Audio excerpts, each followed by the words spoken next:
It was cowardly attack on a ডিফেন্সলেস man. মানে এই প্রশ্নটার অর্থ হচ্ছে কি, এটা হচ্ছিল একটা ভীতুদের মতো অ্যাটাক একজন ডিফেন্সলেস মানুষ। ডিফেন্সলেস মানে কি, যদি আমরা যার বলি কোনো প্রতিরক্ষা ব্যবস্থা নাই এমন মানুষের। তো দেখেন প্রশ্নতেই বলা হচ্ছে কেমন অ্যাটাক। আমি যদি চিন্তা করি সেক্ষেত্রে কেমন অ্যাটাক, কাওয়ার্ডলি অ্যাটাক। এখন আমরা সাধারণত একটা মানে বদ্ধমূল ধারণার মধ্যে বড় হয়ে থাকি, যেটা হচ্ছে এলওয়াই থাকলে অ্যাডভার্ব, এলওয়াই থাকলে অ্যাডভার্ব। ফর এক্সাম্পল আমি যদি এলওয়াই যুক্ত দুটো সেন্টেন্স বলি, for example she behaves friendly, এইখানে ফ্রেন্ডলিটা অ্যাডভার্ব আপনি বলতে পারেন।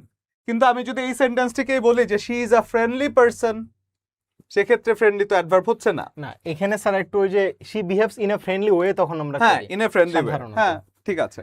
বাট যখন আমরা এই কাজটা করছি, দেখেন she behaves friendly যখন কথাটা বলছি বা in a friendly way কথাটি যখন বলছি, সেই কথাগুলোর ক্ষেত্রে কিন্তু তারা ভার্বকে মডিফাই করছে, সেক্ষেত্রে অ্যাডভার্ব। বাট এখানে দেখেন এলওয়াইটা আছে ঠিকই আছে, বাট এলওয়াই কথাটা কিন্তু কোনো ভার্বকে মডিফাই করছে না। সে কাকে মডিফাই করছে? সে ডেফিনেটলি মডিফাই করছে ওই যে ওয়েটাকে, তাই তো? তো ডেফিনেটলি এটা অ্যাডভার্ব না হয়ে যাচ্ছে অ্যাডজেক্টিভ। একটু স্যার সহজ করে আমি বলি, দেখেন এখানে এটা কি আর্টিকেল, তাহলে আর্টিকেলের পর এখানে অন তো প্রিপজিশন, আর অ্যাটাকটা হচ্ছে নাউন। আর্টিকেলের পর নাউন থাকাটা বাধ্যতামূলক। তাহলে আর্টিকেলের পর অ্যাটাক নাউন, নাউনের আগেরটা কি হয়ে যাচ্ছে? অটোমেটিক অ্যাডজেক্টিভ, এই তো।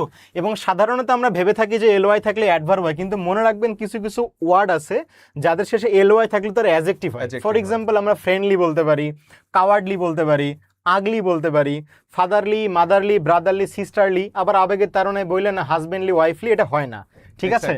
যাই হোক, কথা হচ্ছে এগুলো সবগুলো কাজ করে অ্যাডজেক্টিভ হিসেবে। দ্যাট মিন্স উত্তর এখানে অ্যাডজেক্টিভ।